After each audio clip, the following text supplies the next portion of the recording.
السلام علیکم ورحمۃ اللہ تعالی وبرکاتہ.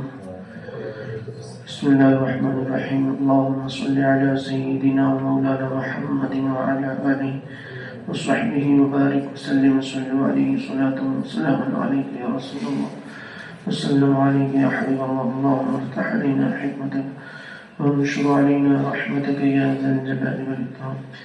نویت سنت الاعتکاف. بسم اللہ الرحمن الرحیم. جنت کا بیان آپ سن رہے ہیں کہ اللہ تعالیٰ جنتیوں کو جنت میں کیسی کیسی نعمتوں سے نوازے گا. ادنیٰ درجے کی جنتی کی یہ ہے شان کہ اس کے پاس آگے پیچھے سرحانے 10,000 خادم کھڑے ہوں. 100 مردوں کے جتنی اسے کھانے پینے جمع کی طاقت ہے. ہر لقمہ جو ہے کہ 70 مزے دے گا اور ہر مزہ دوسرے سے ممتاز ہوگا. ایک کا احساس دوسرے کے لیے جو ہے کہ پھیکا کرنے والا نہیں ہوگا. یہ جنتیوں کے لباس نہ پرانے ہوں گے نہ ان کی جوانی فنا ہوگی. اب اس کے آگے سنیے. بسم اللہ الرحمن الرحیم. پہلا گروہ جو جنت میں جائے گا سب سے پہلے فرسٹ جو جائیں گے لوگ, ان کے چہرے ایسے روشن ہوں گے جیسے 14ویں رات کا چاند. دوسرا گروہ جیسے نہایت روشن ستارہ, جیسے نہایت چمکدار ستارہ. تو چاند سے کم اس میں ہوتی ہے نا لائٹ. ہاں, تو یہ 2 گروہ کا یہاں ذکر ہے کہ پہلا جو جائیں گے یہ عام لوگوں کا گروہ. تو اس میں عام میں بھی کون ہے؟ امت محمدیہ ہی پہلے جائیں گے. تو حضور کے صدقے میں یہ شان ہے امت محمدیہ کی کہ پہلی جو جماعت جائے گی تو ان کے چاند کی طرح چہرے روشن ہوں گے. اور اس کے بعد پھر دوسرے نبیوں کے جو نیک لوگ ہیں وہ لوگ جائیں گے تو ان کا چہرہ ستارے کی طرح, وہی روشن اور چمکدار جو ستارہ ہے اس کی طرح. جنتی سب ایک دل ہوں گے, یعنی کہ کوئی کسی سے حسد نہیں کرے گا کہ اس کو اتنا زیادہ کہاں ملا, ہم کو کم کہاں ملا. سمجھ رہے ہیں؟ اس کو یہاں نہیں ملتا یہ والا ہم کو مل جاتا, یہ سب نہیں ہوگا. سب ایک دل ہوں گے. ان کے آپس میں کوئی اختلاف اور بغض نہ ہوگا. اختلاف بھی نہیں ہوگا, بغض بھی نہیں ہوگا. یہ جنت میں ہے, دنیا میں نہیں ہو سکتا. دنیا میں تو ہوگا ہی. ان میں ہر ایک کو حور عین میں کم سے کم 2 بیویاں ایسی ملیں گی کہ 70 جوڑے پہنے ہوں گی. پھر بھی ان لباسوں اور گوشت کے باہر سے ان کی پنڈلیوں کا مغز دکھائی دے گا. یعنی اتنی زیادہ چمکدار یا اتنی زیادہ صاف و شفاف جسم ہوگا کہ 70 جوڑا پہنے ہوں, پھر بھی ان لباسوں اور گوشت کے باہر سے ان کی پنڈلیوں کا مغز نظر آئے گا. پنڈلی اس حصے کو کہتے ہیں جو ایڑی کے اوپر کا حصہ ہے, اسے پنڈلی کہتے ہیں, پیچھے کی جانب کا. تو حور تو ہے لیکن ایک حور عین ایک سپر کوالٹی کی. تو حور عین میں سے کم 2 بیویاں ملیں. اور پھر آگے کیسے دکھائی دے گا؟ فرماتے ہیں جیسے سفید شیشے میں شراب سرخ دکھائی دیتی ہے. شیشے کا جگ دیکھے ہو, ایک تو پانی کلر کا ہوتا ہے, وہ والا نہیں, ایک چمکتا ہوا ہوتا ہے. نہیں دیکھا تو جا کے دیکھ لینا رانچی میں جہاں ملتا. اور اس میں پھر سرخ رنگ کی شربت ہو تو وہ کیسے جھلکتی ہے باہر سے, ویسے یہ پنڈلی کا حصہ یہ ہے, یہ اتنا پنڈلی کا حصہ کہلاتا ہے. تو اس کے بارے میں صرف بتایا کہ یہ 70 جوڑے میں بھی چھپے ہوئے ہوں تو ان سے جو ہے کہ اندر کا گودا اور مغز دکھے گا.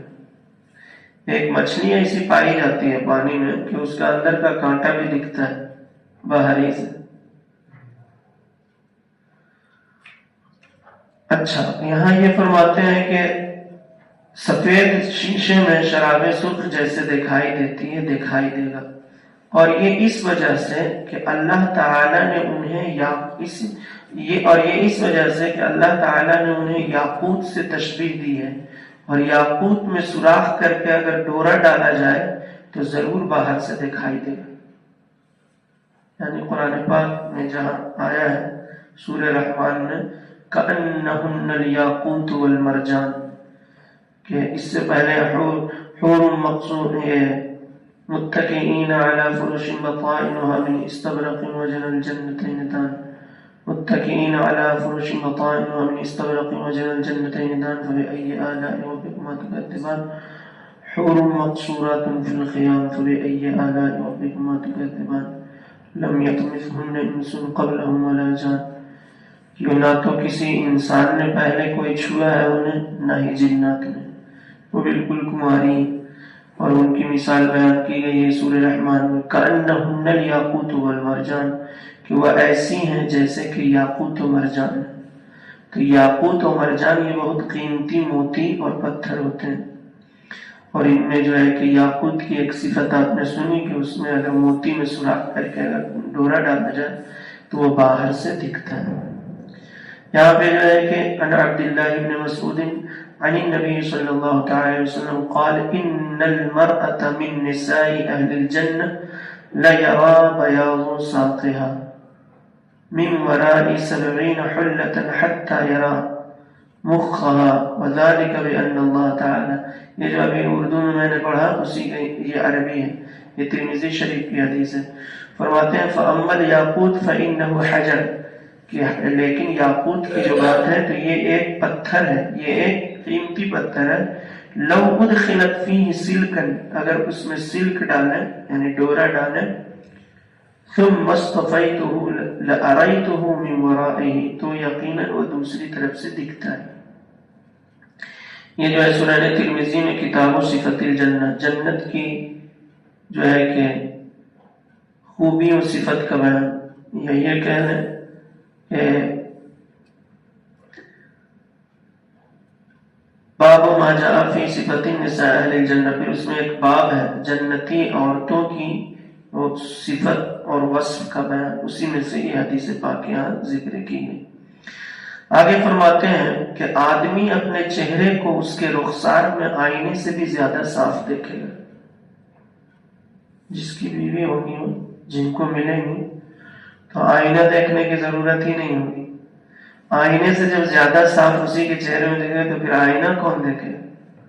آپ کا چہرہ حور عین کے چہرے میں دکھے۔ اللہ تعالیٰ ہم سب کو نصیب فرمائے، آمین کہیے گا تم نے قبول ہو۔ شاید سوچ رہے چاہت نہیں ہے کیا جنت میں جانا؟ اللہ کے رسول فرماتے ہیں کہ اللہ سے دو چیزیں مانگو، جنت کا حصول اور جہنم سے نجات۔ تو وہ دعا یہ ہے اللہم انی اسألک الجنہ واعوذ بک من النار، اے اللہ میں تجھ سے جنت کا سوال کرتا ہوں اور جہنم سے تیری پناہ چاہتا ہوں۔ کچھ لوگ بولتے ہیں تجھ سے پناہ چاہتا ہوں، یہ غلط ہے۔ اعلیٰ حضرت نوشہر کر کے تمہارے گناہ مانگے تمہاری پناہ، تم لوگ بولتے ہیں تم ہی سے پناہ۔ اس سے اور کو میں بہت فرق ہے۔ سے اس کے لیے ہوگا جس سے دوری اختیار کرنا ہے، اور کو اس کے لیے ہوگا جس کے شرم میں جانا ہے۔ جیسے کہتے ہیں کہ میں اللہ کی پناہ مانگتا ہوں تمہاری شرارت سے،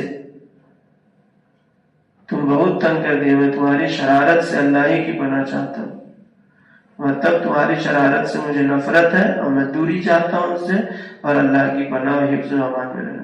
ایسے کہتے ہیں اعوذ باللہ من الشیطان الرجیم، میں اللہ کی پناہ چاہتا ہوں، اللہ کی پناہ طلب کرتا ہوں مردود شیطان سے۔ اب کر دے ادھر بھی سے میں اللہ سے پناہ چاہتا ہوں مردود شیطان سے، تو پھر مانا کرو۔ تو اس لیے وہی اعلیٰ حضرت کے شعر میں، اور وہاں گناہ کا معنی کیا ہے؟ نافرمانی، کہ یا رسول اللہ آپ کے حکم کی خلاف ورزی کر کے پھر آپ ہی کی پناہ میں رہنا چاہتے ہیں۔ دنیا کے آقاؤں کا حال یہ ہے کہ جو جس کی نافرمانی کرتا ہے اس سے دور بھاگتا ہے، لیکن یہاں بھاگنے پر جو ہے کہ اور کہیں جائے پناہ ہی نہیں ہے، سمجھ رہے ہیں نا؟ تو وہیں کر کے تمہارے گناہ مانگے تمہاری پناہ. یا رسول اللہ آپ تو کرم والے داتا ہیں, آپ کہیے دامن میں دامن میں چھوٹ جا, تم پہ کرو. سمجھ رہے نا؟ تو یہ اعلیٰ حضرت نے مانگنے کا طریقہ بھی سکھا دیا. اب جو اعلیٰ حضرت نے بڑا احسان کیا ہے تبھی ان کا نام لیا جاتا. بغیر کام کے کسی کا نام ہوتا ہے؟ اب اگر کوئی چاہے نام اپنا کرانا بغیر کام کے تو پھر کتنے لوگ اس کے نام پیچھے پڑ جاتے ہیں, اس کے ایکسپوز کرنے لگتے ہیں نا. لیکن اعلیٰ حضرت نے جو کیا ہے, کام کیا, نام تو خود بخود ہی ہوتا جا رہا ہے. تو اس لیے جو ہے کہ اعلیٰ حضرت کا تذکرہ ہوتا ہے. اور اعلیٰ حضرت سے جو ہے, اعلیٰ ایک صاحب کہنے لگے مجھ سے کہ اعلیٰ حضرت واقعی میں خان ہی تھے کہ کوئی اور برادری تھی. ہم نے کہا کہ ہاں خان ہی تھے. یہاں بریاتو کی بات نہیں ہے لیکن ہے رانچی ہی کی بات. اور آج سے تقریباً 2025 چل رہا ہے نا, یہ آج سے تقریباً جو ہے کہ سمجھے 10 سال پہلے کی بات ہے, جب میں تراویح سناتا تھا کنٹینیو رانچی میں 8 سال تک. 7 سال کنٹینیو سنایا, ایک سال سنایا, پھر دوسرے سال غائب ہو گیا, پھر اس کے بعد 7 سال سنایا. تو ٹوٹل ویسے سمجھے 8 سال, لیکن تراویح کے سلسلے میں رانچی سے تعلق 9 سال کا ہے, کیونکہ وہ غائب ہوا بیچ میں. اسی میں ایک صاحب بول رہے تھے کہ اعلیٰ حضرت واقعی میں خان ہی تھے کہ کوئی اور برادری تھے. انہوں نے کہا خان ہی تھے بھائی, لیکن خان کا بچہ تو پڑھتا ہی نہیں ہے, لڑائی خوب کرتا ہے. تو ہم بولے کہ اللہ جس کو نوازے. پھر میں ایک دن سوچ رہا تھا کہ آخر ایسا کیوں ہے. تو میں نے دیکھا کہ خان قوم جو ہے, ان کے بارے میں پاکستان میں ایک کتاب لکھی گئی ہے کہ منگول بھی جو تھے نا وہ بھی خان ہی تھے. اور پیچھے سے کھنگانا تو پتہ چلا قوم بنی اسرائیل جو ہے, جو جگہ جگہ حضرت موسیٰ علیہ السلام کی بہت ساری نافرمانی بھی کرتے تھے, وہ بھی قوم خان ہی. سمجھ رہے؟ اور حضرت موسیٰ علیہ السلام بھی قوم بنی اسرائیل سے. تو ایک طرف پہلو وہ بھی ہے, بڑا خوبصورت پہلو ہے حضرت موسیٰ علیہ السلام, اس میں حضرت ہارون علیہ السلام, اور دوسری طرف ایک پہلو ہے کہ بڑی نافرمان قوم. جب کچھ سمجھایا, جیسے کہ دیکھیں حضرت موسیٰ علیہ السلام نے جو ہے فرعون کے لشکر کو جب غرق کر دیا گیا, اور پھر وہاں سے آگے بڑھے یہ لوگ, تو قرآن پاک میں ہے کہ وجاوزنا, کہ جب وہاں سے گزرے وہ لوگ, تو قرآن پاک کی ایک آیت ہے کہ جب وہاں سے یہ لوگ غرق ہو گئے اور آگے بڑھے, تو اس کے بعد اللہ تعالیٰ نے تو پہلے یہ دعا کہی ہے. حضرت موسیٰ علیہ السلام کے پاس یہ قوم آئی, ان لوگوں نے کہا کہ دیکھیے حضرت, یہ لوگ جو ہے کہ آپ کے آنے سے پہلے بھی جو ہے کہ ستاتے تھے, آپ کے آنے کے بعد بھی. آپ نے کہا کہ صبر کرو, زمین میں حکومت و وراثت یہ حقیقت میں اللہ ہی کی ہے, جس کو چاہے اس کا وارث بناتے ہیں, لیکن انجام متقیوں کا ہی ہوتا ہے, اس نے تقوی پرہیزگاری اختیار کرو. اب یہ ہو گیا جب وہاں سے گزرے. وجاوزنا البحر فاتوا علی قوم یعکفون علی اصنام لهم, تو جب یہ لوگ وہاں بحر سے گزر کر کے آگے بڑھے. اچھا, دریائے نیل کے بارے میں تو صرف عام طور سے واقعات میں کتابوں میں یہی ملتا ہے کہ دریائے نیل میں راستہ بنا, لیکن خاص جو لوگ وہاں گئے ہیں وہ بتاتے ہیں کہ ایک پہاڑ بھی پھٹ کر کے 2 حصے میں ہو گئے تھے. دریائے نیل کے ایک کنارے پر پہاڑ ہے, وہ پہاڑ بھی پھٹ کر کے 2 حصے میں ہو گیا, تو اس سے راستہ گزر کر وہ ابھی بھی پہاڑ اسی طرح, دریا تو مل گیا لیکن پہاڑ اسی طرح. یوٹیوب وغیرہ پر ڈھونڈیے گا تو مل بھی جائے گا, ہو سکتا ہے. میں نے بھی اسی کے ذریعے سے دیکھا کہ وہ پہاڑ اب بھی موجود ہے. تو اب جو ہے کہ جب یہ لوگ گزرے, ابھی اللہ کی رحمت سے اتنے قریب ہو کر کے گزرے. اب یہ قوم جو ہے کہ ایک ایسے قوم کے اوپر سے گزر ہوا کہ جو بتوں کے پاس یعکفون علی اصنام لهم, صنم کی جمع اصنام, وہ لوگ بتوں کے پاس بیٹھے ہوئے تھے. تو ان میں سے کہا یعکفون فاتوا علی قوم یعکفون علی اصنام لهم قالوا یا موسیٰ اجعل لنا الہا کما لهم آلہہ, ہمارے لیے بھی ایسی ہی معبود بنا دیجیے نا جیسے ان لوگوں کا ہے, یہ لوگ پیسے پوجا کر رہے ہیں, اسے ہم لوگ بھی بیٹھ کے کریں گے. حضرت موسیٰ علیہ السلام بہت نالائق تھے تم لوگ, ابھی جو ہے کہ تم لوگوں کو اتنی بڑی مصیبت سے نجات ملی ہے اور پھر تم بتوں میں پھنس رہے. ڈانٹا بٹ کیے تو پھر اس کے بعد کچھ دن تک یہ لوگ خاموش رہے. انہوں نے یاد دلایا کہ یاد کرو کہ فرعون جو ہے تمہاری بچیوں کو حیا دلاتا تھا. قرآن پاک کی آیت ہے وَإِذْ نَجَّيْنَاكُمْ مِنْ آلِ فِرْعَوْنَ کہ ہم نے جو ہے کہ آل فرعون سے تمہیں نجات دی. اور وہاں پہ وَإِذْ أَنْجَاكُمْ مِنْ آلِ فِرْعَوْنَ حضرت موسیٰ علیہ السلام کہتے ہیں یاد کرو کہ اللہ نے تمہیں نجات دی آل فرعون سے. کیسے کہ وہ تمہارے بیٹوں کو قتل کرتے تھے. یقتلون ابناءکم ویستحیون نساءکم اور تمہاری بچیوں سے حیا تمہارے بچیوں کو حیا دلاتے تھے یعنی ان کی عصمت دری کرتے تھے. اور ابھی اتنی بڑی مصیبت سے تم لوگ نکلے اور پھر جو ہے کہ کہہ رہے کہ جیسے ان لوگ خود کے پاس بیٹھا ایسے ہم کو تھوڑا سنبھال لیں. پھر اب یہ لوگ کہنے لگے کہ ایسے دیجیے نا ہم کو کتاب لا دیجیے نا ہر چیز کا اس میں مسئلہ مسائل ہو ہر چیز کا علم ملے. ایسا نہیں ہو سکتا ہے. لا دیتے تو کتنا اچھا ہوتا ہے. ہم لوگ ہر بار پوچھتے ہیں سب کتابیں میں رہے. حضرت موسیٰ علیہ السلام نے رب کی بارگاہ میں دعا کی اور ان سے کہے کہ کتاب آ جائے گی تو ماننا پڑے گا اس کے جو احکام ہوں گے ہم مانیں گے. پھر اس کے بعد حضرت موسیٰ علیہ السلام جب رب کی بارگاہ میں گئے تو اللہ نے فرمایا وَوَعَدْنَا مُوسَىٰ 30 لَيْلَةً کہ ہم نے موسیٰ سے جو ہے کہ 30 راتوں کا وعدہ لیا کہ 30 رات کو طور پر رات کو عبادت کریں اور دن میں روزہ رکھیں. تو 30 رات تک انہوں نے کیا اور اس بیچ میں کیا ہوا کہ انہوں نے منہ کو صاف ستھرا کر لیا. 30 دن پورا ہونے پر سوچے کہ اس بیچ میں ان کو جو ہے کہ تب اسی طرح رہنا تھا. زیادہ سے کوئی اور کام کرنا ہی نہیں تھا. بس جینے بھر کھانا افطار میں وہ بھی اور رات کو بھی عبادت دن میں بھی عبادت. اب بیچ میں انہوں نے منہ دھو لیا تو 10 دن اور بڑھا دیے. قرآن پاک میں وَوَعَدْنَا مُوسَىٰ 30 لَيْلَةً وَأَتْمَمْنَاهَا تو پھر ہے کہ وَأَتْمَمْنَاهَا بِعَشْرٍ فَتَمَّ مِيقَاتُ کہ 10 دن اور بڑھا دیے گئے تو 40 دن میں.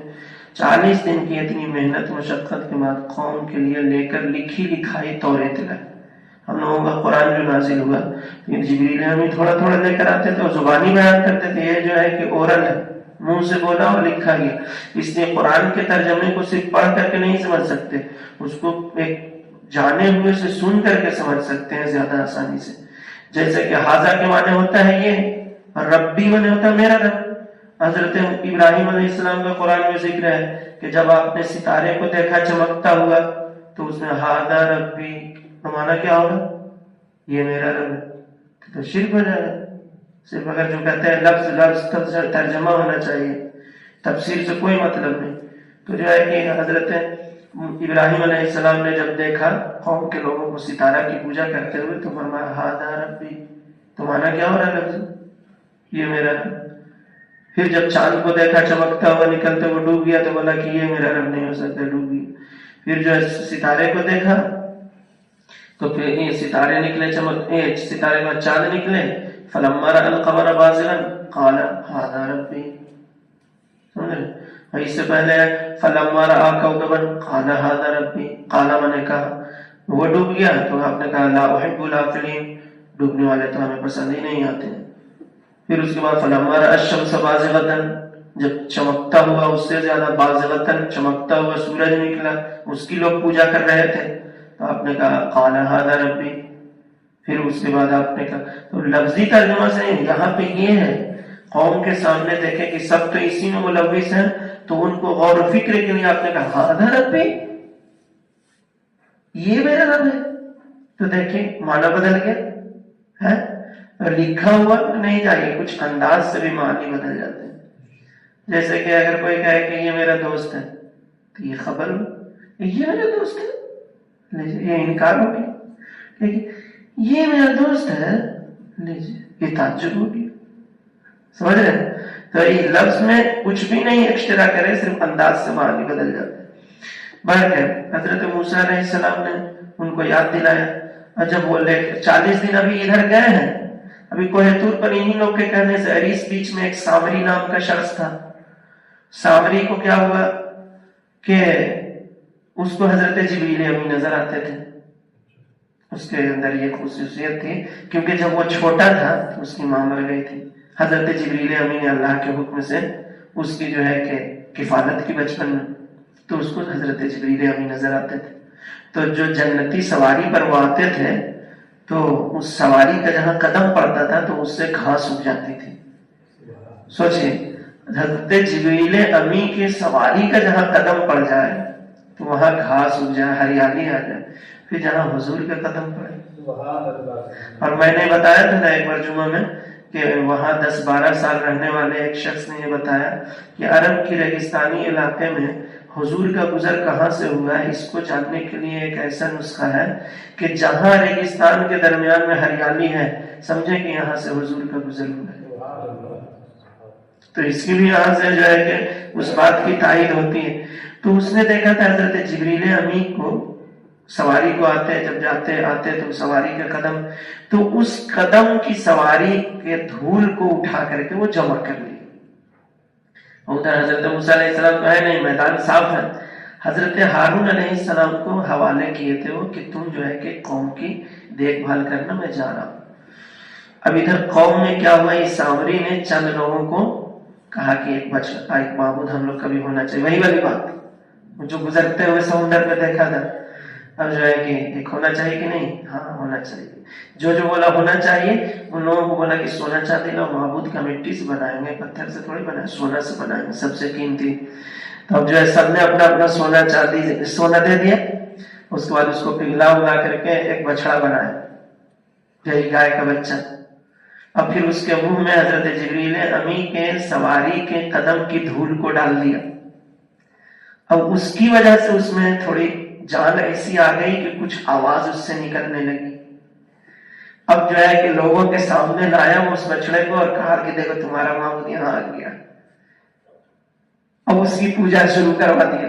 یہ بھی قرآن پاک میں ہے، قرآن پاک میں ہے، ہوتا کہ روایت ہے، حدیث ہے، شاذ ہے، یہ قرآن پاک میں ہے۔ اب جو ہے اس کی پوجا شروع کرا دیا۔ حضرت موسیٰ علیہ السلام جب آئے، ابھی توریت لے کر کے آئے ہیں، ابھی تو یہ سب معاملات پوشیدہ ہیں، توریت لے کر کے آئے، توریت کے فرمان پڑھ کر کے سنا رہے ہیں۔ یا دو مقام پر ہے، ایک تو اس مقام پر ہے کہ آپ آئے تو ابھی تو وہاں حضرت موسیٰ علیہ السلام کی خواہش یہ بھی ہو گئی تھی کہ اللہ اپنا جلوہ دکھا دے۔ ادھر حضرت موسیٰ علیہ السلام کتنی مشقتوں سے گزر رہے ہیں، اور جو ہے کہ جب اللہ کی تجلی کا عکس کئی گنا، اس کو مثال یہ سمجھ لیں کہ 100 میں سے ایک حصہ صرف تجلی کا عکس یعنی ریفلیکٹ ہو کر جو روشنی آتی وہ ظاہر ہوئی تو پہاڑ جل کر کے سرما ہو گیا۔ حضرت موسیٰ علیہ السلام پہاڑ سے نیچے آ گئے اور بے ہوش رہے 40 دنوں تک۔ اور ادھر یہ لوگ جو ہے کہ بازار گرم کیے ہوئے ہیں پوجا پاٹ کا۔ قوم نے اختلاف ڈال دیا، کچھ لوگ حضرت ہارون علیہ السلام کی بات مان کر کے رکے ہوئے ہیں، نیکوں کی جماعت الگ ہو گئے، بولے ان لوگ سے کوئی ہمارا تعلق نہیں ہے، یہ لوگ تو جائے ہم آپ کے ساتھ ہیں۔ حضرت موسیٰ علیہ السلام اس لیے نہیں کیے کہ کہیں ہم پیچھے میں رہیں، اور زیادہ اگر کچھ کیا اور زیادہ اختلاف بڑھا تو پھر کیا جواب دیں گے۔ حضرت موسیٰ علیہ السلام بڑے تھے، ان کا روب بھی تھا، جلال موسیٰ جو ہے کہ جب آئے تو اس میں کچھ تو تختی وہیں جو ہے کہ جلال میں جو ہے کہ کچھ ٹوٹ گئی، اور تجلی سے لکھی لکھائی لکڑی کی تختی پر آیا تھا توریت، اب جو تھا اتنا لے کر کے آئے۔ اور جب ایک مقام پر کہیں کہ لے کر آئے تب یہ لوگ پھر لینے سے بھی انکار کر رہے ہیں، اس کے احکام سنے، بولے اتنے سخت نہیں لیں، لیجیے دیکھیے، پہلے یہی لوگ بولا تھا لائیے، اب بولتا ہے نہیں اتنا سخت ہم نہیں لیں گے۔ حضرت موسیٰ علیہ السلام بولے کہ لو نہیں تو پہاڑ تمہارے اوپر گرا دیا جائے گا، یہ بھی قرآن میں۔ جبریل ہمیں پہاڑ لے کے آ گئے تو لوگ فوراً سجدے میں چلے گئے اور ایسے دیکھ رہے تھے، ہاں قبول کیے سمجھے۔ تو یہ آج بھی یہودی جو سجدہ کرتے ہیں تو ایسے ہی ٹیڑھا ہو کے کرتے ہیں، ایسے آسمان کی طرف دیکھتے ہیں، وہ اسی کی یاد ہے کہ ان کے سر پہ جو ہے کہ پہاڑ لا کر ٹکا دیا گیا تھا کہ قبول کرو نہ تمہارے اوپر جو ہے پہاڑ گرا دیا جائے۔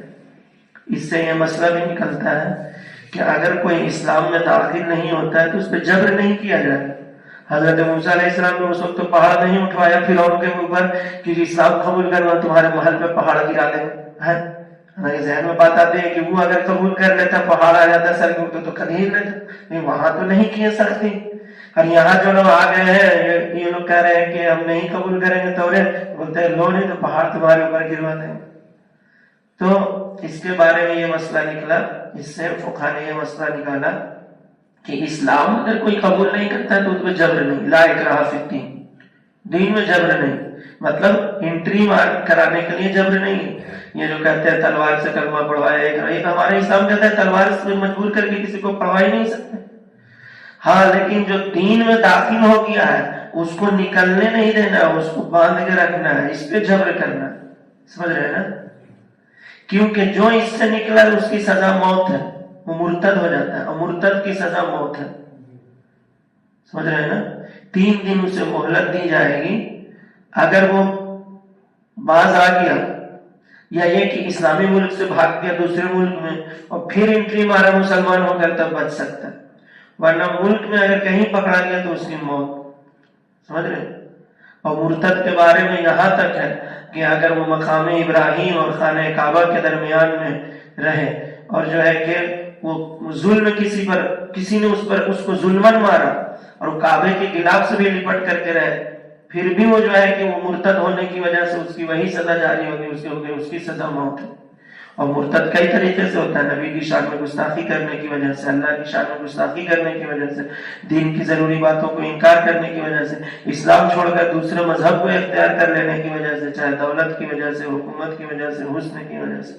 تو بات طویل ہو گئی، تو یہ قوم کی بات چل رہی تھی، تو ہمارے ذہن میں ایک دن بات آئی کہ لیکن جنہوں نے اسلام قبول کر لیا اس قوم کے لوگوں نے، تو پھر ان کی یہ شان ہے، یہ حالت ہے کہ دیکھیے کہ ہلاکو چنگیز نے تو پہلے جو ہے کہ تباہی مچائی اتنا بغداد میں کہ دریائے نیل کو خون سے رنگین کر دیا، اور جب ابھی خون کا لہر ختم ہی ہوا تھا کہ لائبریری کی جتنی کتابیں تھیں بولا کہ یہی سب پڑھ پڑھ کے سب کو بہکا رہا ہے، اس کو بھی ڈال دو دریا میں، نہ رہے گا نہ۔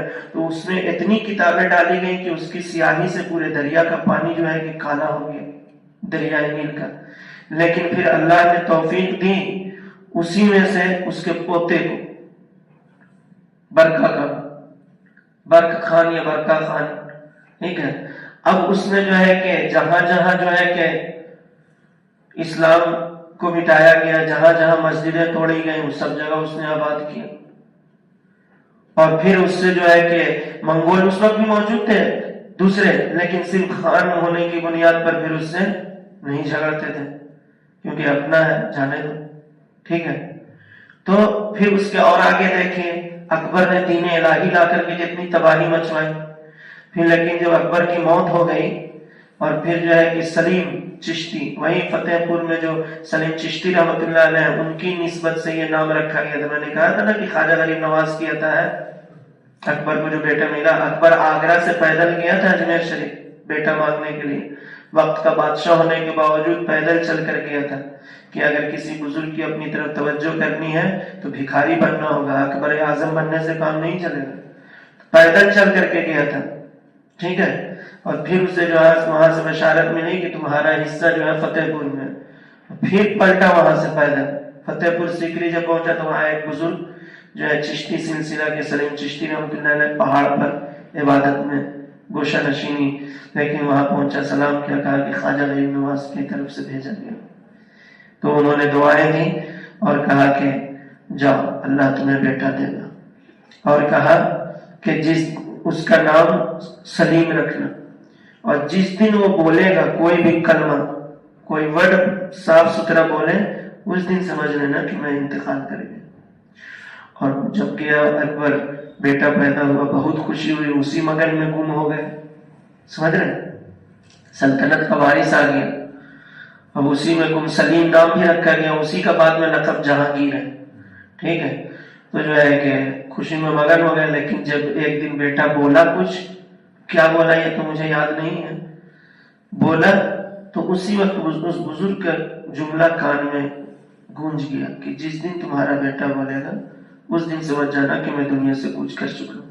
پتا کیا، معلوم ہوا کہ وہ بزرگ کا وصال ہو گیا۔ تو پھر ان کی جو ہے کہ یادگار کے طور پر پھر فتح پور سیکری کا قلعہ تعمیر کروایا، سمجھ رہے ہیں نا۔ تو اس میں بھی کئی نقطے ہیں، لوگ کہتے ہیں کہ موت کا علم صرف اللہ ہی کو ہے، تو کیسے بتا دی جس دن ہی بولے گا اس دن میرے موت ہو جائے گی، اور جو ہے کہ یہ بس صرف اللہ سے مانگو، کسی اور سے مانگو گے تو شرک ہو جائے گا۔ اس کے بہت سارے نکات ہیں، لیکن بتانا یہ ہے کہ پھر جب سلیم تخت نشین ہوا بڑا ہونے کے بعد اکبر کے مرنے کے، تو سلیم کو جب یہ پتا چلا کہ جیل میں 700 نمازی بیک وقت پنجوگانہ نماز جماعت سے ادا کر رہے ہیں، مجدد الفسانی رحمۃ اللہ علیہ کی تبلیغ سے، اور وہ 700 سب کے سب عالم بن چکے ہیں، تو اس کے دل پر بڑا اثر ہوا کہ کون ہے، اور جیل میں ڈالا تھا اکبر نے دین الہی کے خلاف فتویٰ دینے پر۔ تو بولا کہ بادشاہ آپ سے ملنا چاہتا ہے۔ بولا کہ بادشاہ کو مجھ سے کیا ضرورت، میں یہیں ٹھیک ہوں۔ اگر پھر آیا پیغام کہ بادشاہ آپ سے ملنا چاہتا ہے۔ بولے اگر بادشاہ مجھ سے ملنا چاہتا ہے تو میری شرط منظور کرنی ہوگی۔ بولے ہاں پتہ کرتے ہیں، پتہ کریں۔ بولے ٹھیک ہے، شرط منظور ہے، کیا شرط ہے؟ بولا پہلی بات یہ کہ جو دربار اکبری میں سر جھکا کر کے حاضر ہونے کا ہم سر نہیں جھکائیں گے، کیونکہ اکبر نے ان کے بعد دروازہ ہی چھوٹا کروا دیا تھا کہ جو آئے گا جھوکی کر کے آئے گا۔ سمجھ رہے ہیں؟ کیسے نہیں جھکو گے، دروازہ ہی چھوٹا کر دیا کہ جو آئے گا جھک کر آئے گا۔ اب انہوں نے کہا کہ ہم جھکیں گے نہیں۔ دوسری بات یہ کہ بادشاہ کو جو ہے کہ جو سننا ہے وہ جو ہے کہ میری بات جو ہوگی میں اس کی کوئی شرط نہیں مانوں گا، اور بھی کچھ شرطیں ہیں کہ مجھے سب منظور ہے۔ آیا اس کے بعد جب آپ داخل ہو رہے ہیں نا اسی چھوٹے دروازے سے، تو پہلے پاؤں کو داخل کیا اور اس کے بعد پھر سر کو داخل کیا، تو بھی جھک کے نہیں داخل ہو۔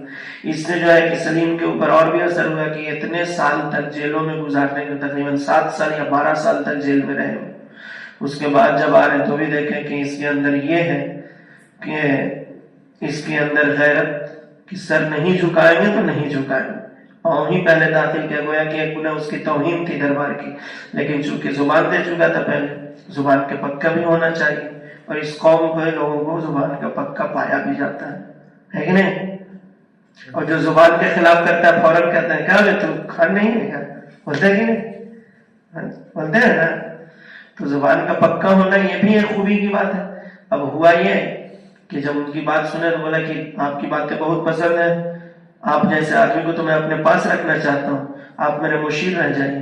بولے تو مجھے مشیر رکھنا گوارا ہے تو پہلا مشورہ یہ ہے کہ جہاں جہاں مسجدوں میں تمہارے باپ نے دین الہی کے قوانین نافذ کیا پہلے اس کو اٹھوا کے ختم کر دو، اعلان کر دو کہ آج سے دین الہی کے تمام قوانین ختم کیے جاتے ہیں اور قوانین اسلامی جاری کیا جاتا ہے۔ یہ میرا پہلا مشورہ ہے۔ اور دوسرا مشورہ ہے جو بت وغیرہ رکھوائے ہو ممبر کو سب کو پھینکواؤ، تو اس نے مانا، اور پھر اس کے بعد جو ہے کہ اسلامی قوانین نافذ ہو گئے۔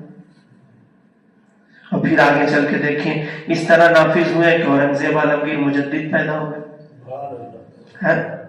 اور اورنگزیب عالمگیر نے کیا نمایاں کام کیا، فتاوی عالمگیری کو لکھوایا، 500 علماء کی جماعت پوری دنیا سے چھانٹ چھانٹ کر کے علماء بلائے گئے، ایک علماء کی کمیٹی بنائی گئی، اور یہ جو ہے کہ 5 سال یا 6 سال میں جا کر کے فتاوی عالمگیری لکھی گئی، جس کو فتاوی ہندیہ بھی کہا جاتا۔ اسی کے مطابق سب کے فیصلے ہوتے تھے عدالتوں میں سب جگہ، تو اس کو عرب ممالک میں سب جگہ اس کو اہمیت حاصل ہے فتاوی ہندیہ کو۔ یہ نمایاں کام ہے، یہ مجدد وقت کا کام ہوا۔ تو میرے ذہن میں یہ آیا کہ چونکہ اس قوم میں بہادری ہے، اگر صحیح بات پر ٹھکا دیں تو صحیح بات کے لیے لڑیں گے، پیچھے نہیں ہٹیں گے، اور غلط بات پر اگر بھڑا دیں تو غلط بات کے لیے لڑیں گے، پیچھے نہیں ہٹیں گے۔ اعلیٰ حضرت کو اللہ نے بھیج دیا اسی میں، اس لیے کہ اگر اس قوم کے لوگ اگر مان لیے تو جہاں جہاں رہیں گے لوگ وہاں سنیت مضبوط رہے گی، اور جہاں اس قوم کے لوگ پلپلے ہوں گے وہیں سنیت ڈیمیج ہوتی رہے گی۔ تو اس لیے اس چیز کو سمجھنا ہے۔ اور ایک مولانا صاحب بول رہے تھے گیا کی سرزمین پر کہ ہم لوگ انصاری ہیں تو اعلیٰ حضرت کا اتنا نام لیتے رہتے ہیں، اٹھتے بیٹھتے ہیں، اور یہاں کے جتنے پروفیسر خان ہیں ان لوگ جو ہے کہ اعلیٰ حضرت ہی سے چلتے ہیں، تو یہ لوگ خان بھی ہے کہ نہیں، سمجھے؟ بولے کہ اعلیٰ حضرت کا ہم لوگ نام لیتے ہیں کس لیے کہ اعلیٰ حضرت حضور سے محبت کرتے ہیں، تم کم سے کم جو ہے کہ یہ بھی دیکھو کہ تمہاری قوم کا اس سے نام ہوتا ہے، امام احمد رضا خان، سمجھ رہے؟ خانان خان تو بہت ہوئے لیکن اعلیٰ حضرت کی طرح کون ہوا؟ اعلیٰ حضرت امام اہل سنت کی شان بہت نگرانی ہے، اور اعلیٰ حضرت کی بات کوئی غلط نہیں کر سکا، اتنے سارے دشمن ہونے کے باوجود جو لکھ دیا لکھ دی، بہت تحقیق سے لکھا، یہاں تک کہ ابھی ایک دعویٰ کیا جا رہا ہے کہ فتاوی رضویہ میں جو حدیثیں اعلیٰ حضرت نے پیش کی ہیں اس کو اگر کوئی موضوع ثابت کر دے تو اس کو منہ مانگا انعام دیا جائے۔ موضوع کا مطلب یہ ہوا کہ کوئی حدیث مشہور ہو گئی لیکن وہ اوریجنل نہیں، آرٹیفیشیل ہے، تو اس چیز کو اس زمانے میں چھانٹ لینا کہ یہ موضوع ہے کہ اصل ہے، آج تو آپ کو ڈاکٹر بول دیجیے کتاب راتوں رات آ جائے گی اسپیڈ پوسٹ کے ذریعے ایسے، اور کچھ نہیں تو نیٹ پر پوری لائبریری ہے، سرچ کیجیے کہ کون کیا ہے، کس کے بارے میں کس نے کیا تھا، اور وہاں تو سب پڑھنا پڑتا ہے۔ تو اعلیٰ حضرت کے بارے میں یہ کہا جاتا ہے کہ یہ حضور کے معجزے میں سے ایک معجزہ ہے۔ ہندوستان کی سرزمین پر حضور کا دو معجزہ، ایک خواجہ غریب نواز کی شکل میں ہے اور ایک اعلیٰ حضرت کی شکل میں، یہ دو معجزے ہیں اور اللہ کی نشانیوں میں سے دو عظیم نشانی۔ جیسے یہ اتنی موٹی کتاب ہے، اگر آپ کو پڑھنے کے لیے دیا جائے، پڑھتے پڑھتے کتنے دن میں ختم کیجیے گا؟ کوئی لمٹ ہوگی؟ مان لیجیے کوئی کہے کہ ہم اردو کم پڑھتے ہیں، اور انگریزی ہی کی کتاب، اگر آپ کوئی انگریزی ٹھیک پڑھتا ہے، ہندی ٹھیک پڑھتا ہے، اس کو 30 والیوم کی کتاب دے دی جائے جیسے فتاوی رضویہ، تو پڑھنے میں کتنا ٹائم لگے گا؟ تو اس کو لوگوں نے جوڑا کہ ایک فتاوی رضویہ میں جو جلدیں بنی ہیں 30 جلدیں، تو اس میں جو ہے کہ تقریباً ایک جلد میں جو ہے کہ 500 سے 600 صفحات، اور 30 جلدیں تو کتنے سو صفحات ہوگا؟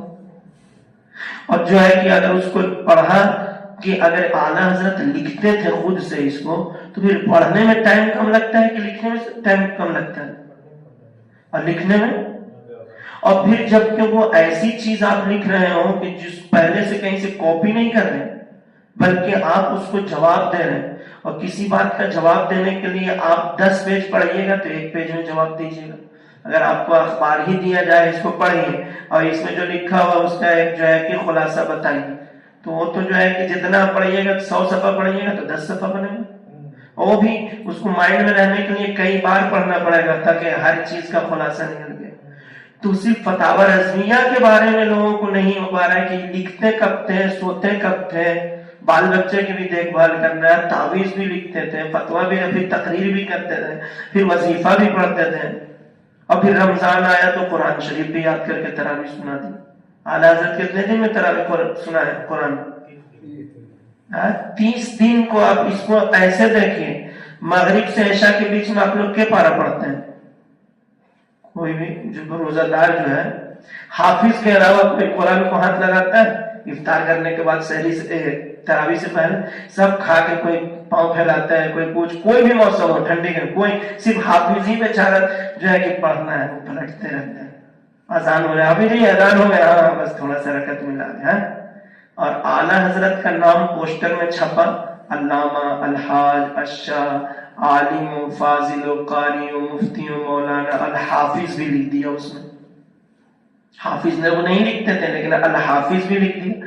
اب اعلیٰ حضرت تک جب وہ پایا پوسٹر، آج کی طرح اتنا رنگین پوسٹر نہیں چھپتے تھے، بس بلیک اینڈ وائٹ چھپتے تھے یا قلم سے ہی لکھ دیا جاتا تھا، تو دیکھا تو اعلیٰ حضرت نے تو کہا کہ میں تو حافظ ہوں نہیں ہوں، مجھے حافظ لکھ دیا گیا۔ آج تو بہت لوگ خوش ہو جاتے ہیں، کیا حافظ نہیں، حافظ اگر بول دیں تعریف، قاری نہیں، قاری بولے، اب نہیں بولے تو ناراض ہو جاتے کہ میرے تعریفیں نہیں کی۔ بہت سے چندہ کرنے والے اور جو ہے کہ مولوی نما پھرنے والوں کا یہی حال ہے کہ مولانا نہیں لیکن پھر بھی مولانا کہلوانے میں ہی خوش ہوتے ہیں۔ اعلیٰ حضرت بڑا سوچ و فکر میں پڑ گئے کہ قرآن پاک میں آیا ہے کہ جو کہ اگر بغیر کام کے چاہے کہ میری تعریف ہو تو اس کے لیے تو جو ہے کہ محرومی ہے اور سزا ہے، بغیر کام کے تعریف کی امید نہیں رکھنا چاہیے۔ تو کسی نے کہا کہ حضرت کہہ دیتے ہیں ان لوگوں کو کہ دوسرا پوسٹر نکالے، اس کو مٹا دیں، تو آپ نے کہا کہ نہیں، اب جب لکھ ہی دیا ہے تو اب بن ہی جاتا ہے۔ کیا کہا؟ اب حفظ کر ہی لیتے ہیں جب لکھ ہی دیا ہے، سمجھ رہے؟ اور رمضان کا موقع قریب تھا اور رمضان کے بعد وہ ہونے کو تھا، تو اعلیٰ حضرت نے اپنی مسجد میں کہا کہ اس سال انشاءاللہ اللہ کی توفیق سے یہ ناچیز بندہ تراویح کی کوشش کر رہا ہے، اور دن بھر تو اتنے فتاوا اور یہ وہ، کہاں ٹائم، افطار کے بعد تھوڑا ٹائم ملتا کیونکہ لوگ اپنے اپنی افطاری میں مگن میں رہتے، اعلیٰ حضرت کو تراویح کی فکر میں تھی، افطار کر کے اس وقت پڑھتے تھے قرآن شریف، اور جتنا اس وقت یاد کرتے وہ تراویح میں سنا دیتے تھے۔ تو کئی گھنٹہ پڑھے؟ ہر دن کا جوڑیے، اگر 29 رمضان ہوا یا 30 رمضان ہوا تو ایک ایک گھنٹہ، 30 گھنٹے میں حافظ بنے۔ اب بتائیے، یہ ہے اعلیٰ حضرت۔ اور اعلیٰ حضرت میں یہ جو کیفیت ہے، امام اعظم ابو حنیفہ رحمۃ اللہ علیہ کے بارے میں کسی نے جو ہے کہ کہا تھا، تعریف میں کہہ دیا کہ یہ وہ بزرگ ہیں جو رات کو سوتے ہی نہیں، رات رات بھر عبادت کرتے ہیں۔ تو امام اعظم ابو حنیفہ کے دل میں خیال آیا کہ ان قوم کے لوگ میرے بارے میں اتنا حسن ظن رکھتے ہیں کہ میں رات بھر جاگتا ہوں، جبکہ میں تو رات کے کچھ حصے سو بھی لیتا ہوں۔ کیوں نہ ایسا کیا جائے کہ لوگ میرے بارے میں جیسا گمان رکھتے ہیں آج سے ویسا ہی کروں۔ تو اس دن سے پھر رات کو سوئے ہی نہیں، رات کو سوتے ہی نہیں تھے۔ ایسا بھی نہیں تھا کہ موبائل چلاتے تھے، موبائل تو تھا ہی، رات بھر قرآن کی تلاوت کرتے تھے، پوری رات، ہر رات ایک ایک ختم قرآن پڑھتے تھے، ایک ایک رات ایک ایک ختم قرآن۔ جب ان کا انتقال ہو گیا تو دور میں ایک یہودی کا گھر تھا، تو اس یہودی کا بچہ بولتا ہے رات میں، چاندنی رات میں، کہ ابو وہاں پہ رات میں ایک سفید پلر کھڑا رہتا تھا، آج نہیں دکھ رہا ہے۔ تو بولے بیٹا وہ پلر نہیں تھا، وہ مسلمانوں کے ایک بہت بڑے لیڈر تھے جو رات کو کھڑے ہو کر قرآن پڑھا کرتے تھے، آج ان کا انتقال ہو گیا، اس لیے تم، وہ پلر نہیں تھے، آدمی تھے، سفید لباس میں۔ دور سے وہ دیکھتا تھا بچہ چھت میں، تو غور کرتا ہوا کہ دن میں پلر غائب ہو جاتا ہے، رات میں دکھتا، تو کبھی کہا نہیں تھا، جب نہیں دکھا تو پوچھا، اندازہ لگائی۔ تو اعلیٰ حضرت نے دیکھا کہ ادھر جب ان کے بارے میں یہ گمان ہوا تو انہوں نے رات کو جاگنا شروع کر دیا۔ ادھر اعلیٰ حضرت کے بارے میں لوگوں کو گمان ہوا کہ یہ حافظ بھی ہیں، اتنی آیتوں کی دلیل دیتے ہیں قرآن کی حدیث کی، تو حافظ بھی ہوں گے، لکھ دیا۔ اعلیٰ حضرت نے سوچا کہ جب ان کا گمان ہے تو اس کو برقرار رکھا جائے، تو اس لیے کم از کم اتنا کریں کہ ہم لوگوں کے بارے میں لوگوں کو اگر گمان ہے کہ یہ مسجد کی کمیٹی کے لوگ، یہ لوگ غلط نہیں کریں گے، ان لوگ عقیدہ میں جو ہے کہ کمپرمائز نہیں کریں گے، ان لوگ اعلیٰ حضرت مسجد کو بنائے، ان لوگ اگر کمپرمائز کریں گے تو پھر تو جو ہے کہ معاملہ گڑبڑ ہو۔ کم سے کم ان لوگوں کی اس گمان کو بحال رکھنے والے بنے، ٹھیک ہے، اور سب کو یہ فکر ہو کہ جیسا لوگ ہمارے بارے میں گمان رکھتے ہیں ویسے ہی بن کے رہیں۔ ایسا نہیں کہ سامنے اعلیٰ حضرت کا بینر لے کے کھڑے ہیں اور پیچھے میں جا کر کے آئیے آپ بھی، ہم آپ کے بھی ساتھ ہیں، ہم آپ کے بھی ساتھ ہیں، آپ کے آنا ہے، چائے پینا ہے، ہاں ٹھیک ہے، امام صاحب کو لانا ہے، لے آئیں، جنازہ پڑھوانا ہے، ٹھیک ہے، کوئی بات نہیں، ہمارے امام تنخواہ دیتے، میری بات نہیں مانتے، سمجھ رہے ہیں نا۔ تو یہ سب چیز کو اگر ابتدا میں ابھی نہیں کیا، چلتا رہا تو پھر بعد میں نہیں ہوگا۔ شیخ سعدی رحمۃ اللہ علیہ فرماتے ہیں ایک شعر میں کہ پانی کے باندھ میں جب سوراخ ہو جائے نا تو پہلے ہی دن اس کو بند کرنا چاہیے، اگر اس کو چھوڑ دیے اس باندھ کے سوراخ کو تو پھر ایک وقت آئے گا کہ ہاتھی بھی وہاں جا کے بیٹھا ہوگے تو نہیں رکے گا، سمجھ رہے ہیں نا۔ تو اس لیے اس چیز کو دھیان میں رکھیں، اور یہ جنت کا تذکرہ انشاءاللہ اسی کے لیے ہے جو اعلیٰ حضرت کی غلامی میں رہے گا۔ اب جو ہے کہ ساری سنیت سمٹ کر کے اعلیٰ حضرت جو ہے کہ ایک کیا ہے، پہچان ہے۔ اور یہ آپ دیکھیے گا کہ جو اعلیٰ حضرت کی تعریف کرنے والا ہے نا، اس میں جو ہے کہ شیعہ سے، رافضی سے سب سے نفرت ہوگی، ایسا نہیں کہ سب سے محبت کرنے لگے۔ اعلیٰ حضرت کے نام میں اتنا اثر ہے کہ دروازے پر لکھ دیجئے اعلیٰ حضرت المدد یا امام احمد رضا خان، کچھ بھی لکھ دیجئے، کوئی باطل فرقہ ٹھہرے گا نہیں، اگر بھول سے آ بھی گیا دیکھے گا وہ چل دے گا راستہ پر۔ اعلیٰ حضرت کے نام میں اتنا اثر ہے، جب ان کی محبت دل میں بس جائے گی تو پھر کوئی آئے گا؟ ہاں، بتایا تھا نا ایک اپنے ساتھی کا تذکرہ کہ اس کے دادا لے گئے داخلہ کرانے، بولا کہ پوتا کو داخلہ کرانا ہے، بولا کیا نام ہے، بولا احمد رضا، بولا احمد رضا داخلہ نہیں ہوگا، بولا کیا ہے، بولے نام چینج کیجیے گا تب داخلہ ہوگا، بولے کہ نام تو چینج ہم کرائیں گے نہیں، پڑھانا ہے تو پڑھاؤ، ہم نہیں پڑھوائیں۔ تو میرا ساتھی بولتا ہے فارغ ہونے کے بعد کہ اعلیٰ حضرت کی ذات سے میرے ایمان کی حفاظت ہوئی، سب سے پہلا فائدہ یہ کہ ان لوگوں نے داخلہ نہیں لیا تو میرا ایمان بچ گیا، اگر داخلہ لے لیتا تو معلوم ہوتا کہ ہم بھی پتہ نہیں کس کونے میں پڑے گئے۔ تو اس لیے غوث اعظم، مخدوم سنہ، خواجہ غریب نواز، مخدوم شرف الدین احمد یحییٰ منیری، ان سارے بزرگوں کی روحیں بے چین ہو رہی تھی جب ہندوستان میں وہابیت، دیوبندیت یہ سب پنپ رہی تھی، کوئی کہہ رہا تھا کہ شرک ہے، یہ شرک ہے، وہ شرک ہے، تو سارے بزرگوں نے جو ہے دعا کی حضور کی بارگاہ میں کہ یا رسول اللہ اس دین کی حفاظت کے لیے ایک مرد مجاہد کو بھیجی، اور حضور نے کرم فرمایا کہ اعلیٰ حضرت کو یہاں بھیج دیا۔ اعلیٰ حضرت سے پہلے بھی بہت سے علماء تھے، لیکن کچھ تو انگریزوں کی وجہ سے قتل کر دیے گئے، کالے پانی کی سزا دیے گئے، وہ سب سنی علماء شہید ہوئے. تو پھر اس کے بعد جو بدل چھٹ رہے تھے اس وقت تو بہت سے جو عالم تھے وہ ادھر ادھر بھی چلے گئے. تو یہاں پھر وہی لوگ بکاؤ مولوی رہ گئے. اب سہارنپور میں مدرسہ کھل رہا ہے, دیوبند میں مدرسہ کھل رہا ہے, یہ سب انگریزوں کے. یا تو جو ہے کلکتہ میں جو مدرسہ کالج کھلا تھا وکٹوریا, ایک کالج کلکتہ میں کھلا تھا, ایک کالج دہلی میں, اسی میں سے یہ لوگ ریٹائرڈ لوگ تھے. انہی لوگوں نے ان مدرسے کو بنیاد کیا اور انہی لوگوں نے اس کو سنبھالا. ہسٹری پڑھیے تو پتہ جب یہ لوگ انہی کے تنخواہ خور تھے تو اور کیا کریں گے, انہی کے مطابق چلا.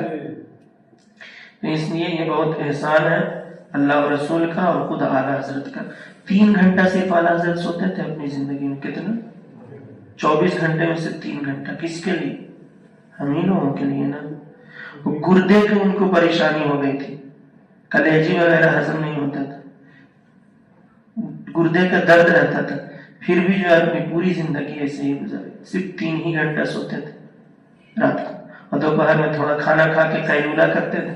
اور قیلولہ میں بھی ہوا یہ کہ صدر الشریعہ علیہ رحمہ جو اس کے مصنف ہیں, انہوں نے ایک دن عرض کیا کہ حضور قرآن شریف کا ترجمہ لوگ غلط کر کے عوام کو گمراہ کر رہے ہیں, مارکیٹ میں بہت سے غلط ترجمے ہیں, ایک ایسا ترجمہ آپ کر دیتے ہیں تاکہ لوگوں کو کوئی ڈاؤٹ ہی نہیں رہتا. تو بولے کہ میرے زندگی کے جتنے وقت ہیں سب تو بیزی ہی ہیں, ایک وہی قیلولہ والا وقت بچ رہا ہے, اب اسی میں یہ کام ہوگا. قیلولہ کھانا کھا کے جو تھوڑی دیر لیٹتے تھے, بولے ایسا ہوگا کہ تم کھانا کھا کر کے جب میں فارغ ہوں لیٹنے کے لیے, قیلولہ تو سنت ہے کھانا کھا کے دوپہر کا لیٹنا, تو تم کاغذ قلم لے کر کے آ جانا, قرآن کی آیت پڑھنا, میں اس کا ترجمہ بول دیا کروں گا, تم اسے لکھ لیا کرنا.